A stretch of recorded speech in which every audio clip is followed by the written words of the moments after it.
Hey everybody, welcome to another episode of the podcast. I'm your host, Brian Keane, best-selling author of the book, The Fitness Mindset and Rewire Your Mindset, here to help you by deconstructing expert guests on all things health, fitness and mindset. Today's guest is Gerry Hussey. Gerry is the co-founder of Soul Space and best-selling author of the book, Awaken Your Power Within. I've been following Gerry's work for years. I met his wife, Miriam, who will be on the podcast soon in another episode, at Wellfest in 2018. We were both speaking on stage for a Q&A event, and I've been following Gerry's work ever since. And in today's podcast, we do a deep dive into his new book, Awaken Your Power Within. And it's a conversation that I'm definitely going to be going back over. After about 20 minutes, this episode starts to go very, very deep and connected with me in a way that few other episodes have. So I'm going to be going back. I'm going to be saving this episode myself and re-listening back as I need it. Some of the things we talked about in today's podcast, amongst a wide array of mindset topics, is the power of letting go. So letting go of the fear of not being enough, letting go of ego and labels, letting go of restrictive mindsets, and letting go of the disease of distraction. But we also talk about the power of questions and how to ask yourself, are you speaking misery into existence, and the power of your own self-talk and words, and how to follow your heart and go after the things that you want. And we also talk about how to learn how to get out of your own way, and using the art of letting go to do that, and silencing that inner critic and realizing that you are enough. There's so much in today's episode. It's going to be one of those purple polar bears for those who have read my book, Rewire Your Mindset, where there'll be a lot of triggers, and normally good triggers off the back of some of the things Gerry has said. As somebody that it happened to several times during the podcast, where I thought, I'm going to have to reflect on that. I'm going to have to pause on that. And there's a lot in here. So I couldn't have enjoyed this conversation more. I got so much from it personally. Gerry and I are talking about doing an Instagram live as well, where we will take Q&As based on questions that have been sent in off the back of this podcast, or people that want to join us live. So if that's something you're interested in as well, be sure to hit me up on Instagram DM or take a screenshot of today's podcast and ask for the Instagram live, and we'll get that set up. But without further ado, here is today's podcast, Gerry Hussey, on the power of letting go, awakening your power within, and the path to your true self. Enjoy.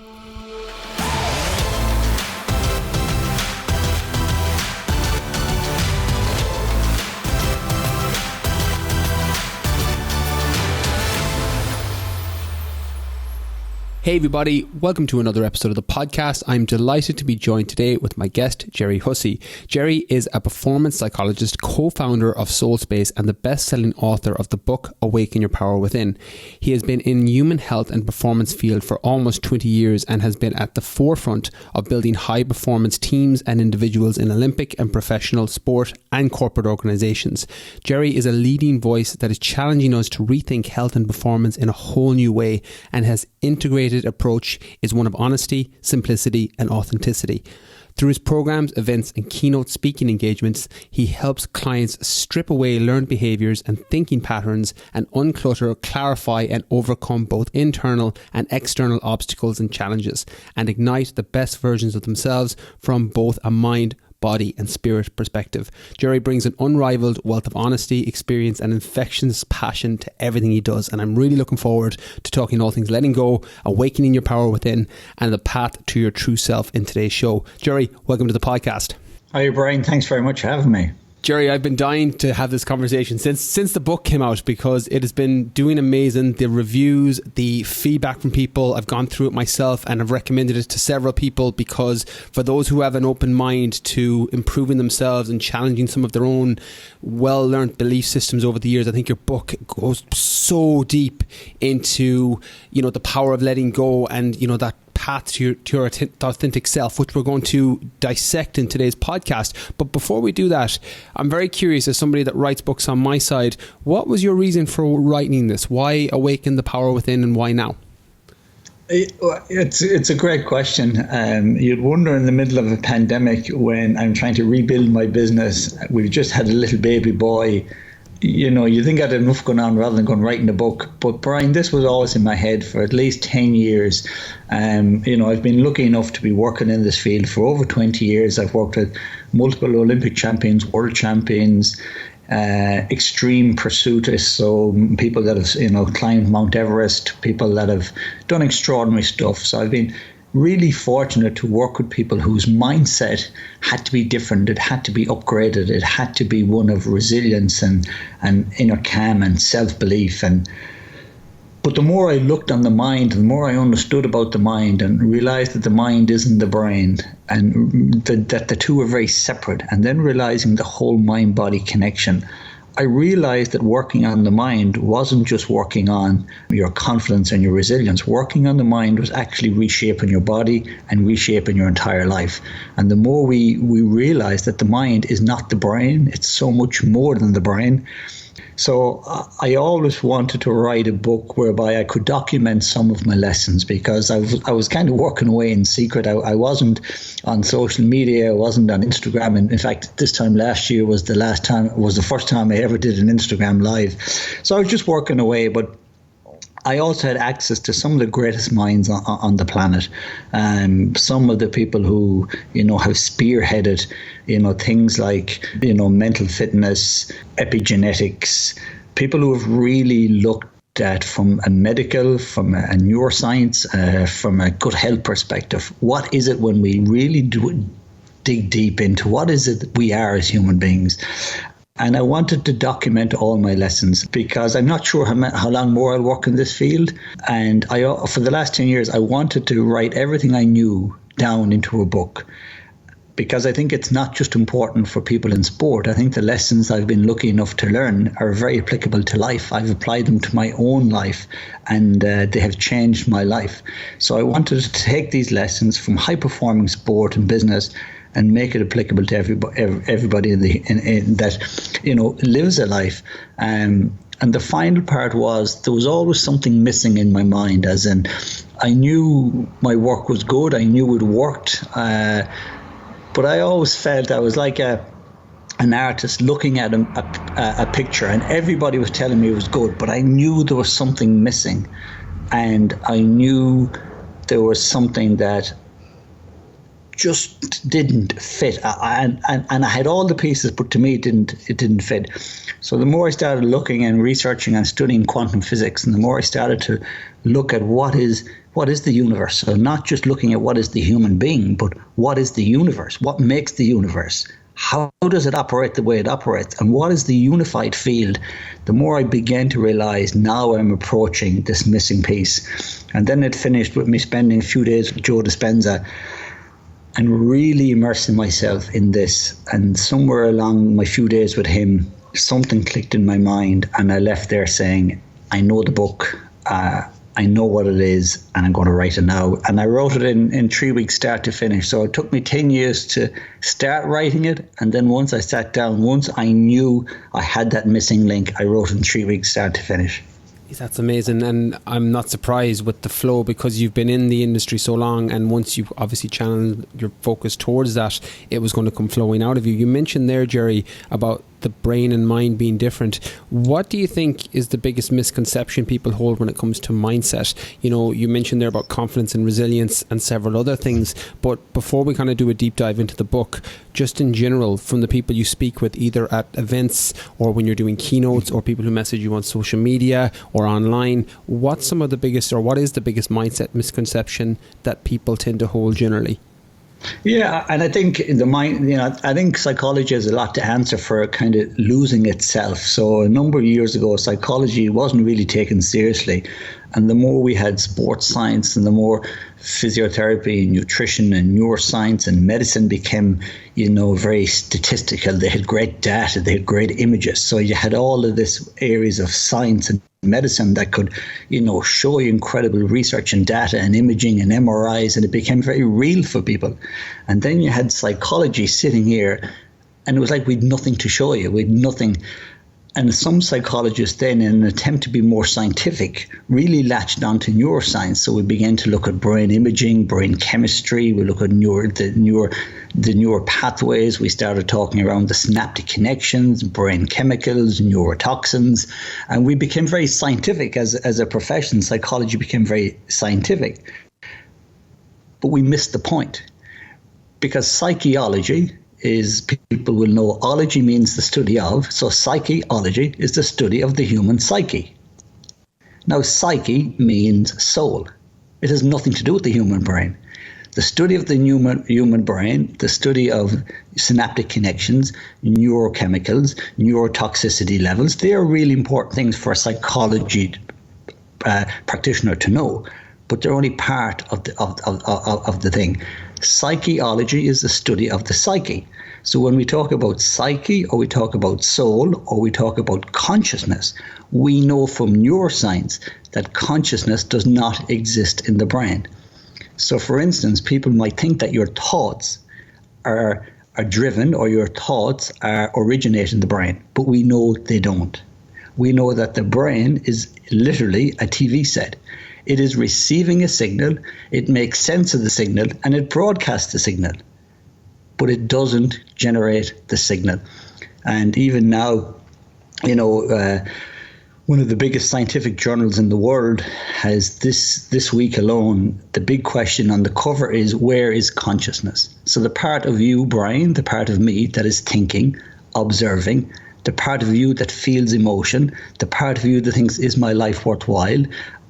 Am I happy? What is my life about? That part, that observer part, is not in the brain. The brain is incapable of feeling emotion. The brain cannot feel consciousness. It cannot self-reflect. And I think that is the major breakthrough, when we realize that the part of us that is thinking and feeling and sensing and feels fear and shame and guilt and excitement, that's not in the brain. And then we know it's not in the knee, it's not in the elbow, it's not in fact, no ligament, no tendon, no sinew, not one single piece of your physical anatomy has the capability of feeling an emotion. But we feel an emotion. So 20 years ago, when I really started to research this, I kind of realized, well, where is Gerry then? Because Gerry is not in his muscle, he's not in his quad, he's not in his hamstring, he's not in his heart, he's not in his brain. So where is Gerry? And now we know that we are living, breathing energy fields. We are conscious beings, and consciousness is not in the physical, it's not in the brain. So when we talk about psychology, we talk about our fears, our belief systems, our learned trauma, and that is where the mind is. The mind is the part of you that is observing, thinking, analyzing, and that is not in the physical. You mentioned there when you kind of started this discovery and kind of inner reflection, which I'm sure you were doing well before 20 years ago, Gerry, but it obviously went a lot deeper. What's something that you knew 20 years ago that you know now that you wish you had known 20 years ago? And I ask that question because there's a lot of people here who are either at the start of their journey or they've gone from 0 to 1 when it comes to, delving into mind, body, spirit, and putting whatever lens or wording they want to put on it. But what's something that you know now that you wish you knew 20 years ago? When we look at the human being, so when we look at consciousness, when we look at the soul of every human being is different. So many of our physical dimensions can be very similar. But what makes us unique, what makes us special, what makes us come alive is our soul, our very essence of who we are. And everybody is different. I think we live in a world where too many people are trying to be alike. And too much of the health and wellness advice we're getting is generic, 10,000 steps a day. How is it one number for everybody? Green juice, how does that fix everybody? So what we've done is we looked at very generic numbers. And then everybody's trying to be healthy and well by doing the same thing. What I've always known is I was different. And sometimes I'd give out to myself, and sometimes I resented my mind because I wasn't the same as everybody else. I wasn't as good as everybody else at maths. I wasn't as good as at everybody else at engineering. I was different. I thought different. I felt different. I'd look into the sky when I was 12 years old and wonder what the hell was happening up there. I'd ask myself questions like, where were we before we were born? Where do we go before we die? And because I wasn't the same as everybody else, I thought there was something wrong with me. And I spent far too many years desperately trying to fit in, trying to be like everybody else. And what I realized was we're not born to be like everybody else. And our soul can only come alive when we give it permission to be who we are, to follow our dreams and follow our ambitions. And when I look at my life, Brian, the biggest and best decisions I've ever been made are the most outrageous ones, where people said, you'll never make money at that, Gerry. That will never work. What the hell do you mean about you're going to study in the soul? But in my heart, I always knew these things. So I think the biggest gift I've given myself, Brian, and the biggest gift people can give themselves is permission to live life on their own terms. Permission to realize that life is short. It's incredibly short, and it's special. Your dreams are special. Your ambitions are special. And we have to live in a life where we allow our soul to be free, where we allow ourselves to express who we are exactly as we are, without fear of what other people think and without the need to fit in. So bio-individuality for me is the key to everything. It's the key to training. What works for you mightn't work for me. It's the key to diet. It's the key to lifestyle. It's the key to everything.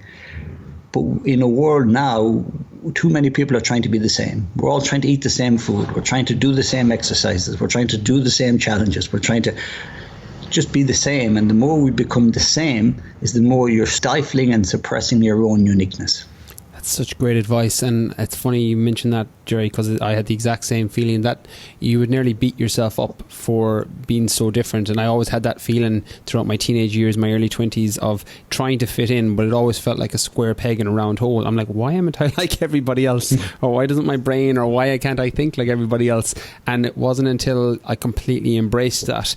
And it's weird because it's the thing that draws people to you, you know, that energy field or whatever language you want to put on it. You end up drawing that like attracts like, and you end up bringing those people into your space. For those listening, Gerry, how would you recommend they embrace that, or how do they find their true self? I know you talk about this in part 2 of the book, so for those who have read it already, we're kind of jumping around here because you talk about the path to your true self, you know, the soul being visible, etc.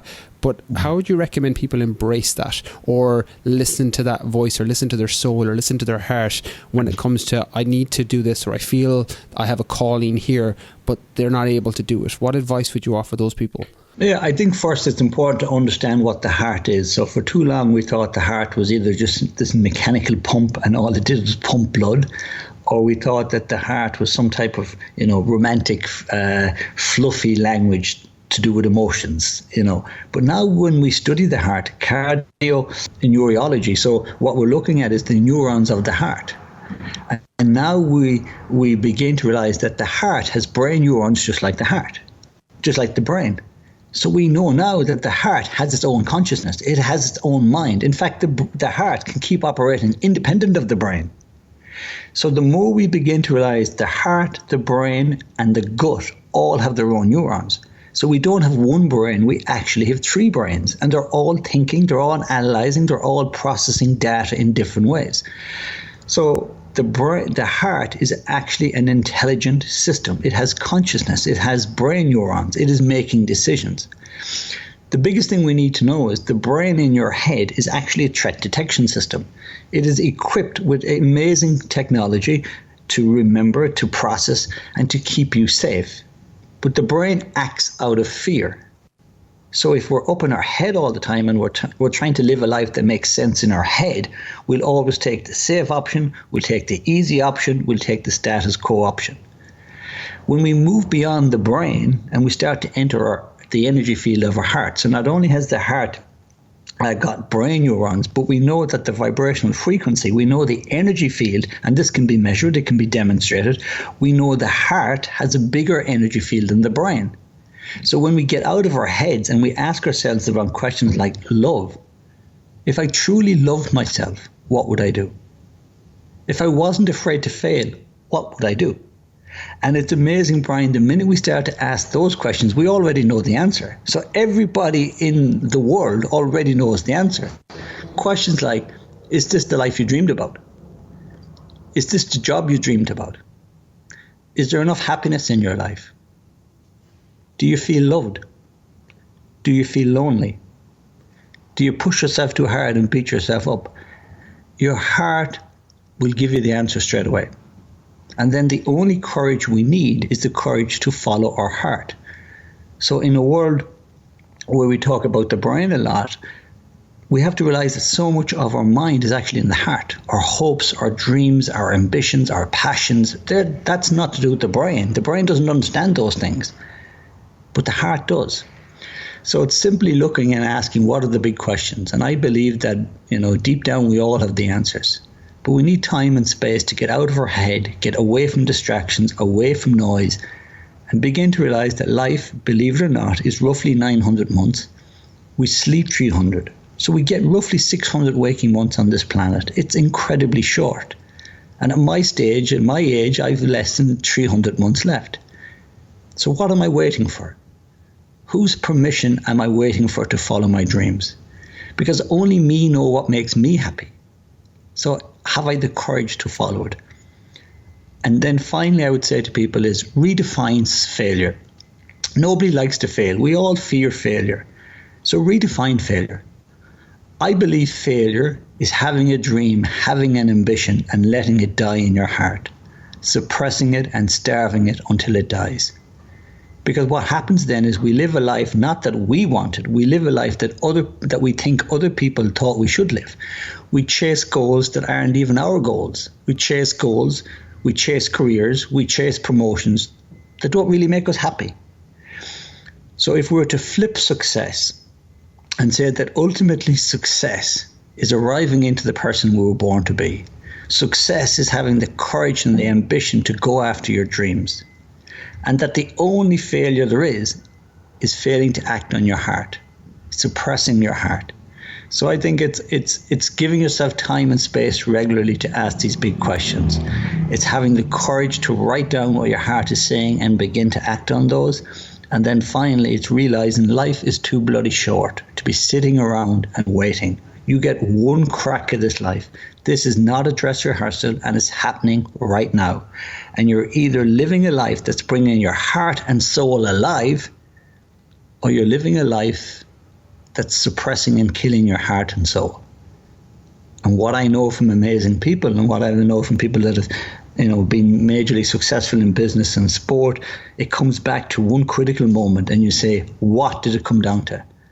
And they'll say, I give myself permission to try, and I had the courage to follow my heart, because your heart is never wrong. I hope that kind of answers the question, Brian. It does, and I've got a follow-up from it just because of what you're speaking there about ignoring and suppressing. I'm very curious, Gerry, why do you think we ignore or suppress our heart? I think fear. I think there's only two human emotions in the world, love and fear. And sometimes there's only one. Maybe love is the absence. Maybe fear is the absence of love. I think we're distracted. The brain doesn't know the difference between fatigue, distraction, and fear. So it responds the same. I think we're all highly distracted. We're on our phones too much. We're drinking too much coffee. We're eating processed food. And we know now that drives anxiety. We know that coffee signals the adrenal glands to produce adrenaline. We know that when we're distracted or fatigued or dehydrated, we know it puts the body into fight or flight mode. So that activates the sympathetic nervous system. That elevates our heart rate, elevates our blood pressure, elevates cortisol and adrenaline. And then when we start to live in that distracted state, or that heightened state of sympathetic dominance of the nervous system, we actually become addicted to the neurochemicals of stress. We become addicted to the stress and chemicals and hormones. So now we begin to crave stressful situations. We wake up in the morning, we start to look for a phone, we start to read emails, we tune into negative news. It's almost like we're so caught up. We're totally distracted all the time. And I think that disease of distraction is keeping us all up in our heads. It's keeping us distracted. And most people never stop to ask, those questions. Is this the life I dreamed about? It's just, if we could get over that level of distraction, get out of that sympathetic dominant state of living where we're immersed in cortisol and adrenaline and noradrenaline. And if we could just stop and breathe and switch from sympathetic to parasympathetic nervous state, then in the parasympathetic, the heart rate slows down, the brain goes back into coherence, your mind, your body, your spirit come together, and you have this incredible clarity. And if we can experience more of those moments of clarity, the answers are right in front of us. So most people are just distracted, and we're attending to the immediate, not the important. We're just rushing and racing every day, trying to get the immediate stuff done, but never actually getting to the important. Gerry, do you think we're addicted to distraction, or it's just a bad habit that a lot of us tend to cultivate from, unawareness or lack of self-reflection around it? It can be both. It can be just a habit, but we know then that, we know that stress, as I said, produces a chemical response. And I'd like people to know that, every thought you have produces an electrical and chemical response that can be measured. So that's either a chemical and electrical response in the brain, and that then goes into the nervous system. So every word you use, every thought you hold changes the physiology, it changes the chemistry, and it changes the biology of the body. So we know that without doubt now. So if I'm using words like crisis, restrictions, pandemic, terrible, bad, then our brain knows those bad words, so it fires a stress signal in. So I think sometimes it's just a habit. We use words that are unhelpful. We talk about things that we can't control. So we're actually speaking our own misery into existence. We're speaking our own fear into existence. So the first thing is become aware of your language. What are you speaking about? Because every thought you hold, every word you say triggers a chemical and a physiological response. And then when we begin to become aware, I'd say just look at the habits in your life. So how many moments every day do you sit and breathe and be present? How many hours in a day is your phone beyond use, where you just turn it off for an hour or 2 hours at a time? What are the habits you have around your nutrition?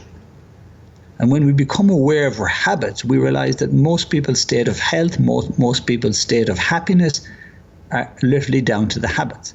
So become aware of our words. Second is become aware of our habits. If you want to be a high performer, if you want to be calm and relaxed and happy, you have to build in those habits. And then finally, we do get addicted to stress chemicals and hormones. We know that for a fact. And not only do we get addicted to them, but the more we experience them is we get desensitized to them. So we need more cortisol and more adrenaline to give us the same hit. So people who live in a distracted state of mind actually get addicted to chaos.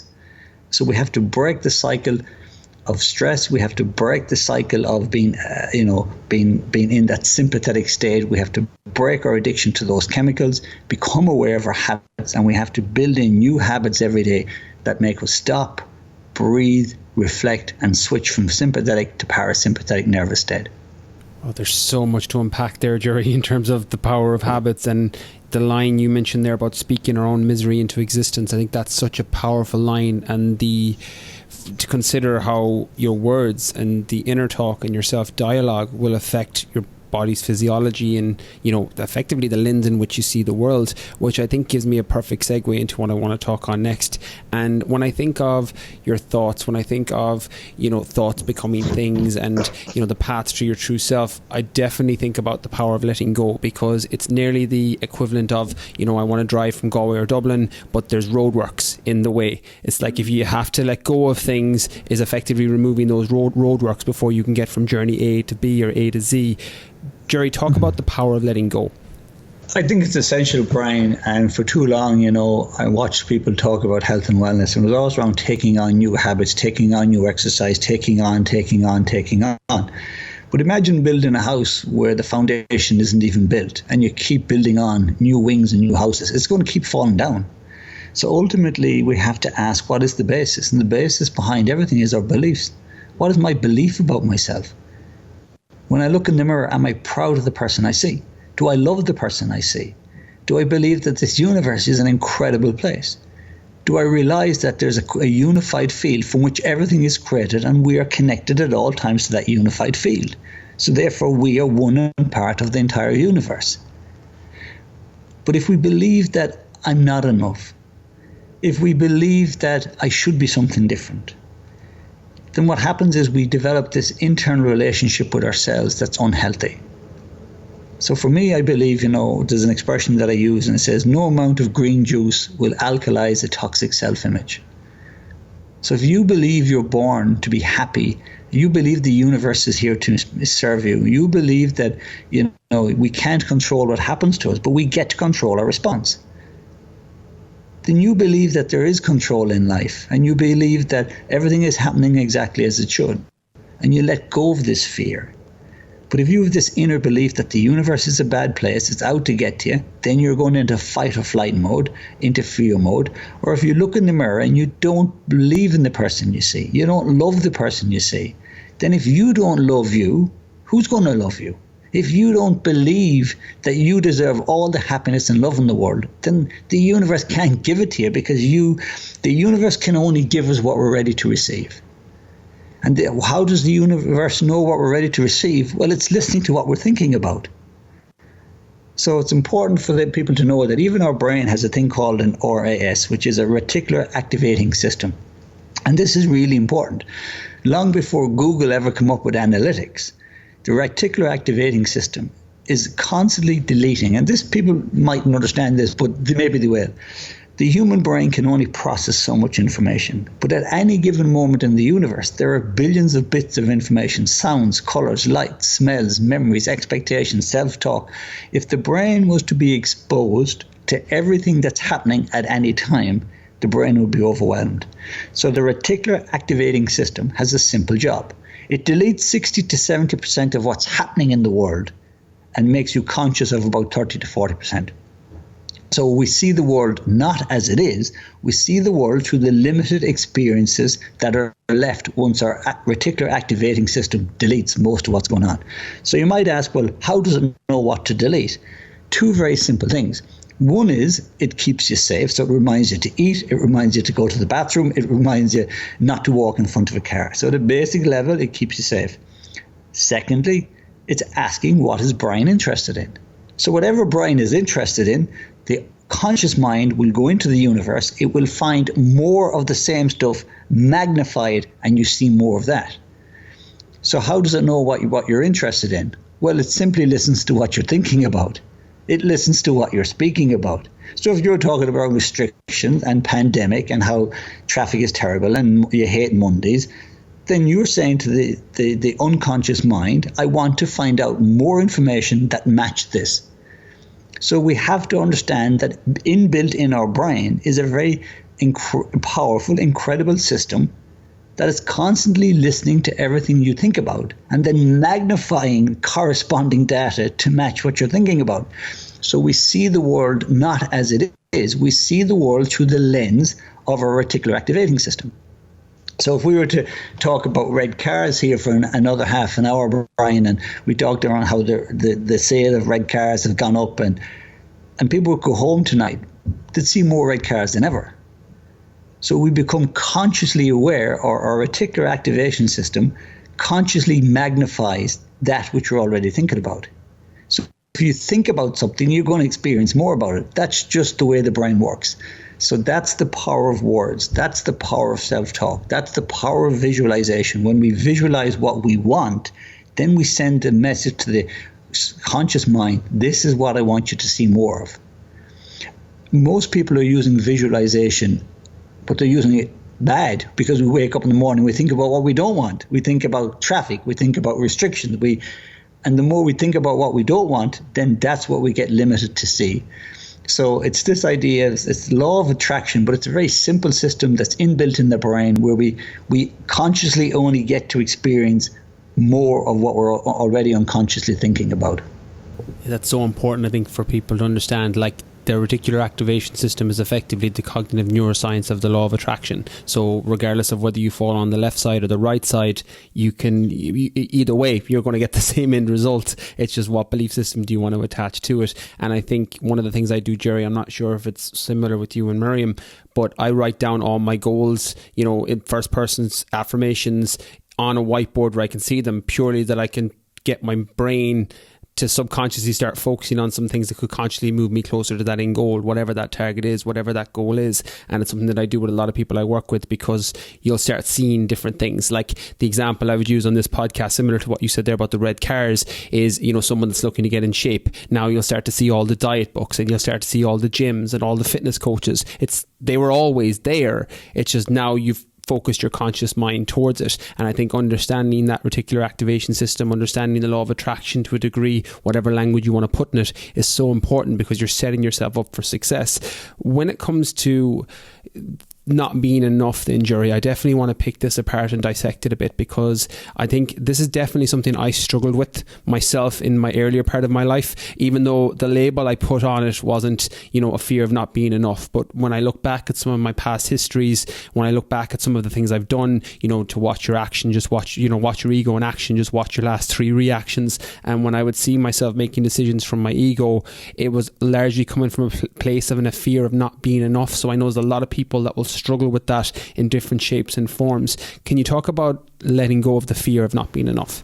Yeah, I think I'll start with the very simple level. I think what happens at times is we hear a voice, and that voice could be a teacher, it could be a parent.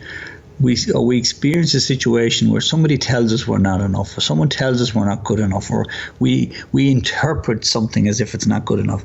And then we replay that situation over and over again. We replay that inner voice of the teacher or the parent until it actually becomes our own voice. And then we begin to say the same thing that person said. So what's really important is people, between the age of 0 and 8, our brain works on theta brainwaves. So we know it's a very specific brainwave where we're literally downloading information.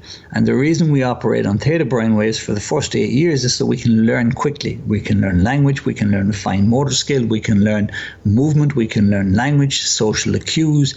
So for the first 8 years of our life, we're literally downloading everything we see, everything we process.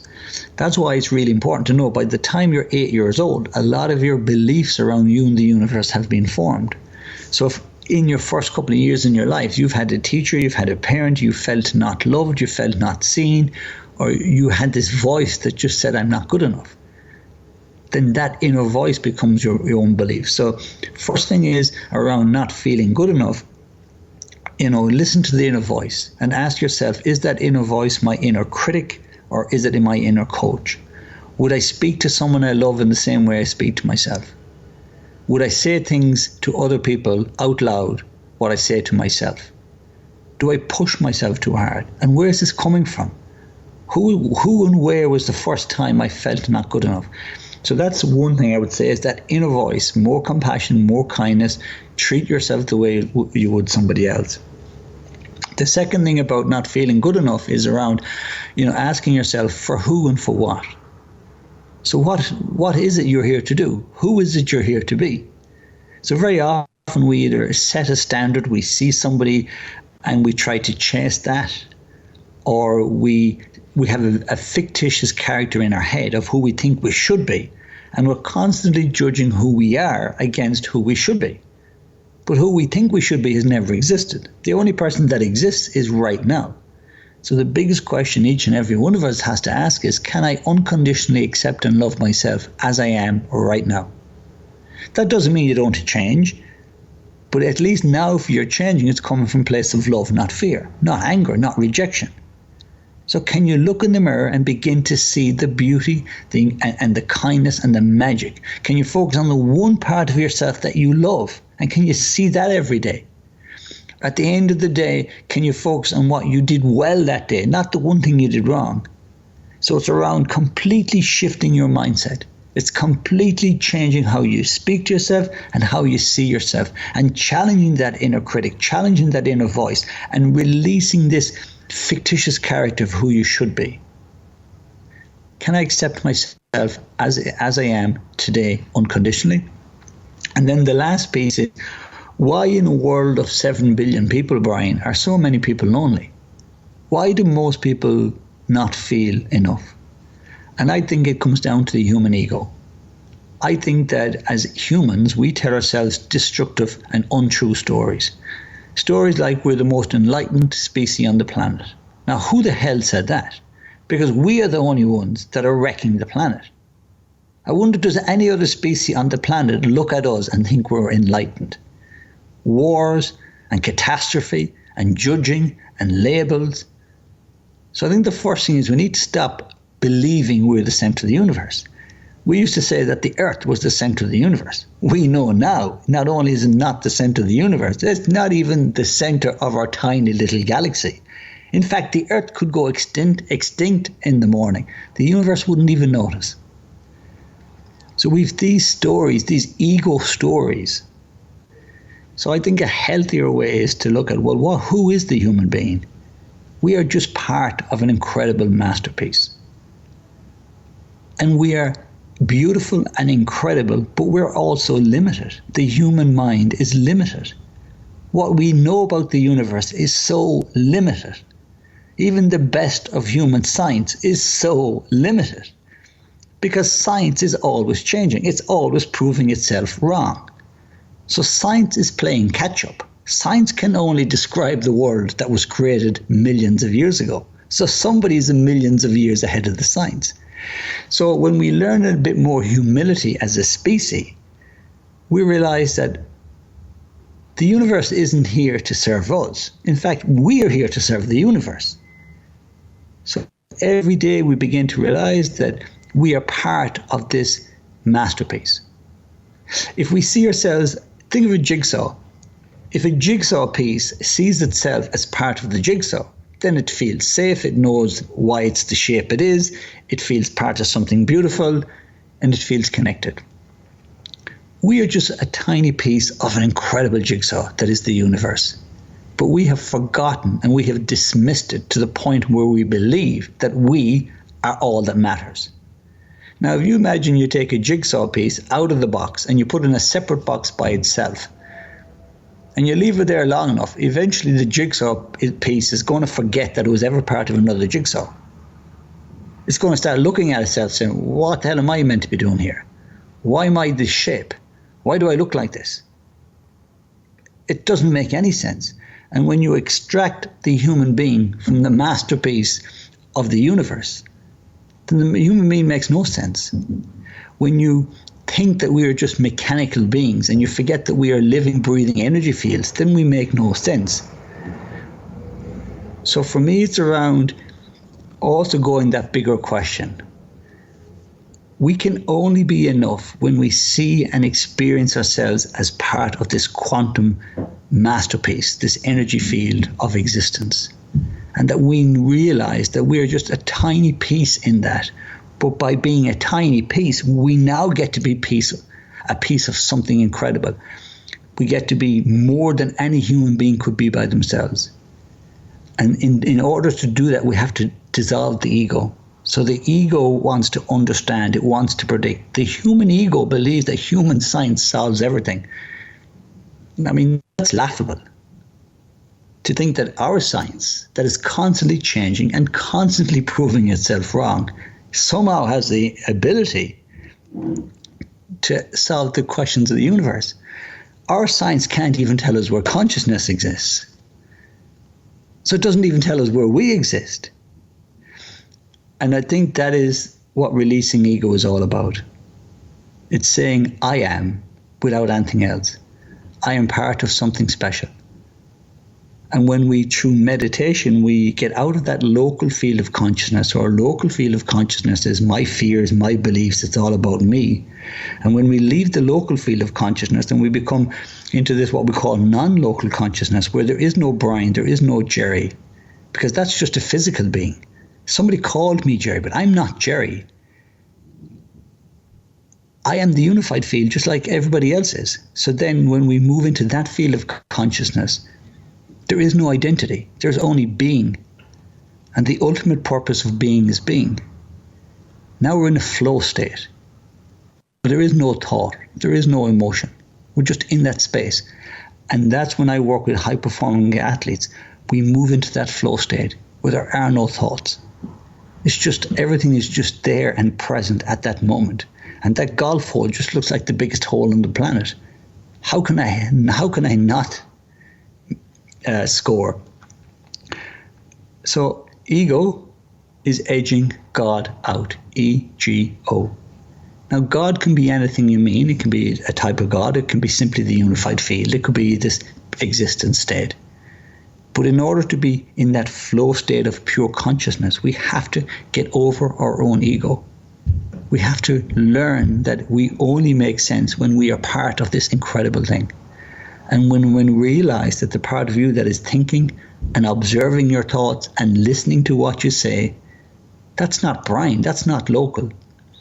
So it's those three things. It's starting with the basics. It's listening to your inner stories, listening to the things you say to yourself, listening to how you speak to yourself. Then it's the second. It's about releasing yourself from any vision of who you should be and accepting yourself exactly as you are. And then the third piece is we as human beings need to tell ourselves better stories. How we treat the universe is how we treat ourselves. What we do to nature is what we do to ourselves, and what becomes of nature is what becomes of human beings. And when we see ourselves as part of everybody else, when I see you in me and you see you in me, then I want you to be happy because we're connected. So if you're happy, Brian, then there's more happiness in the universe. And if there's more happiness in the universe, then I get to be happy more. So I set my day out. How can I make Brian Keane happier today? And now it's not dog eat dog. It's not one person is trying to outdo the other. It's not one part of the world sits drinking cappuccinos while the other starve to death.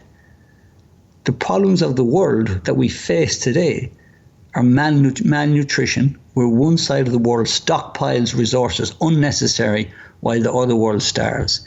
And we wonder why the people in the Western world are unhappy. How can we be happy when half the world are starving to death?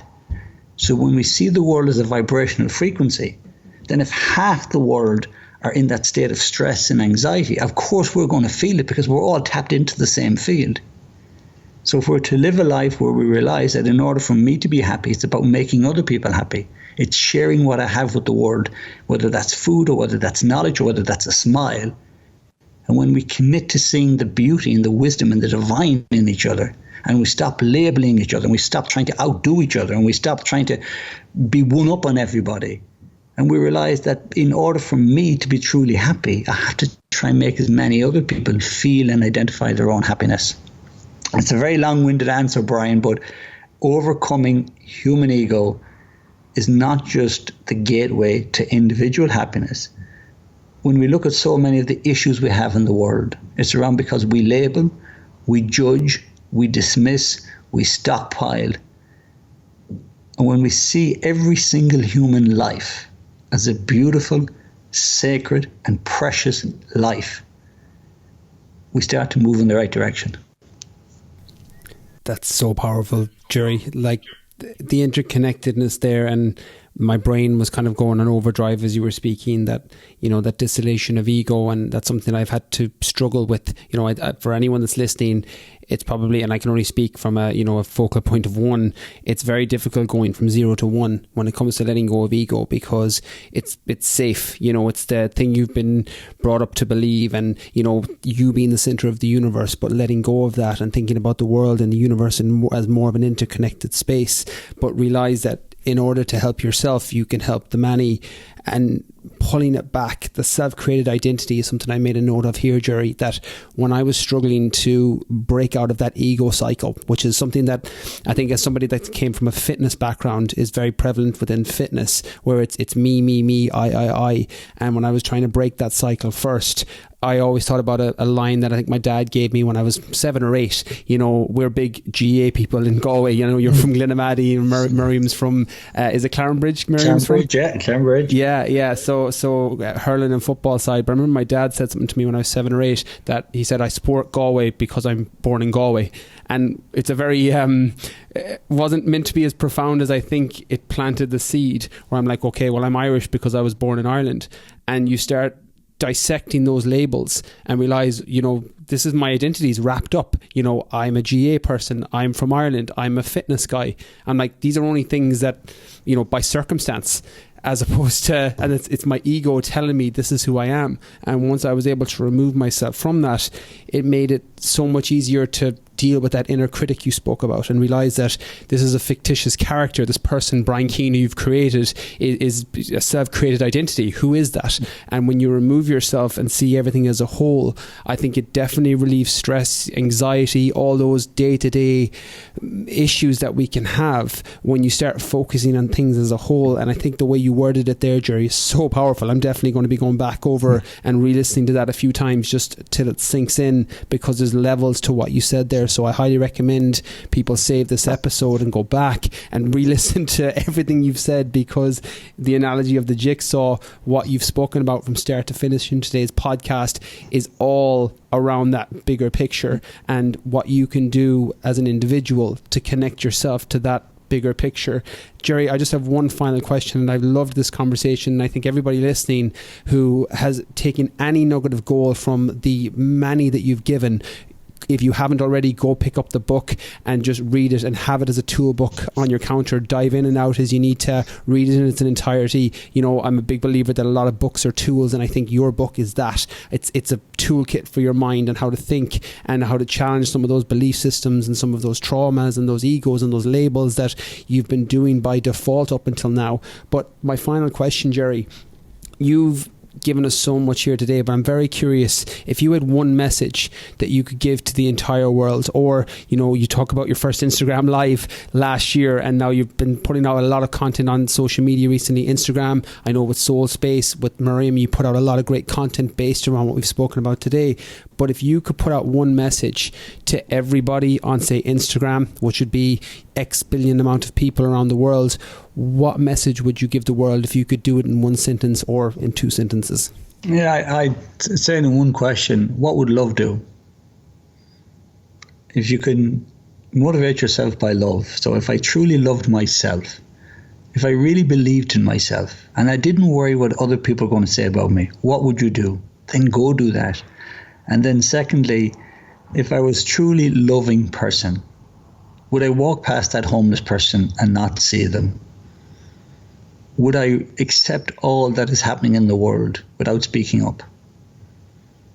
So when we fill our hearts with love, love is the most powerful frequency on the planet.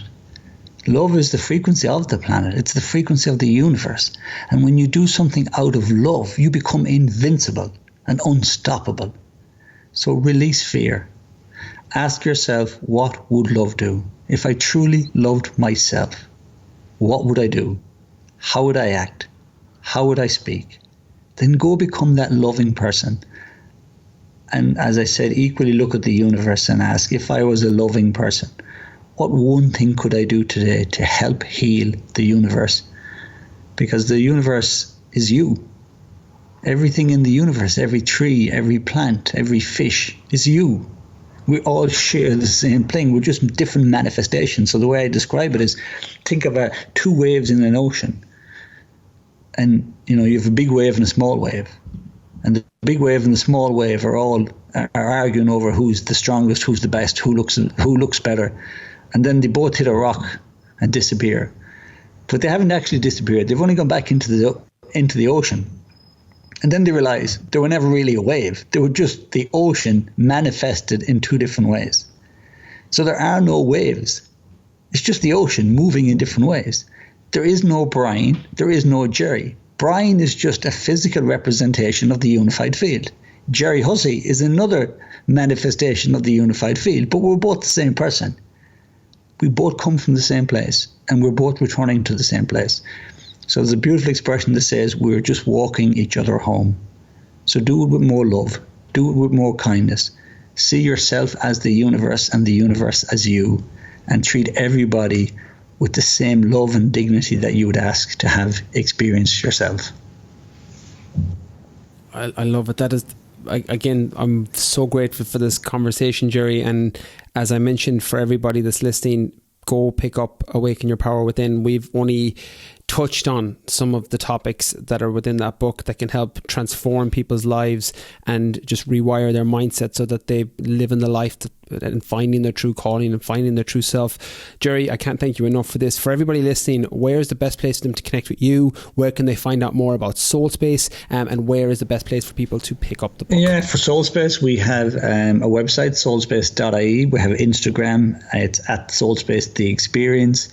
And I'm on Instagram at Gerry Hussey. So you'll catch all we do. We give a lot of free resources on Soul Space website if people want to meditations. We do a lot of work around the gut brain axis and gut health, integrated health and well-being, lifestyle medicine. We have a lot of stuff for free there. So we're really, it's there. You'll find all that we do. And if I can ever help again, Brian, I'll come back. Or if if you'd like to do an Instagram live where people can come on and actually ask questions, that's what I love doing. Podcasts are super, but I also love when people can come on and ask a question. So I admire the work you do, Brian, and the message you bring to the work you bring. So if I can ever do anything again, or you want to do an Instagram live where people come on and ask us questions, we may not have all the answers, but we'll try our best. So anytime, I'd love to be back. I love the sound of that, Gerry. And for everybody listening, definitely hit us up. Take a screenshot of today's podcast, pop it up in your stories, and tag myself and Gerry and let us know about the Instagram live, and we will definitely set that up. I would love that. And for everybody listening, everything Gerry has mentioned there about Soul Space, of the links for the book, the website, Instagram page will be in the show notes on briankeenfitness.com and in the description for today's podcast. So go pick up the book, go check out the resources on the website, go follow Gerry on Instagram. Gerry, thank you so much again for your time, and thank you even more for all that you do. The world is a better place because you're here and for your message. So thank you so much from me. Thank you, Brian. My pleasure. Have a great day. You too. Take care. Thank you for having me. There you have it. Gerry Hussey on the power of letting go, awakening your power within, and the path to your true self. This was a very eye-opening and mind-opening podcast for me. Gerry said a lot of things that struck a chord with me personally, so I'm going to be saving this episode and re-listening to it. I always think of podcasts like tools similar to books that I will go back and listen to it when I feel that I'm navigating off course slightly, and today's conversation was definitely one of those. So I hope you got as much from it as I got from it, and as always, be sure to take that screenshot, pop it up on your story, and you can tag myself and Gerry on your Instagram page. That's everything from this week's podcast. Catch you all next Monday.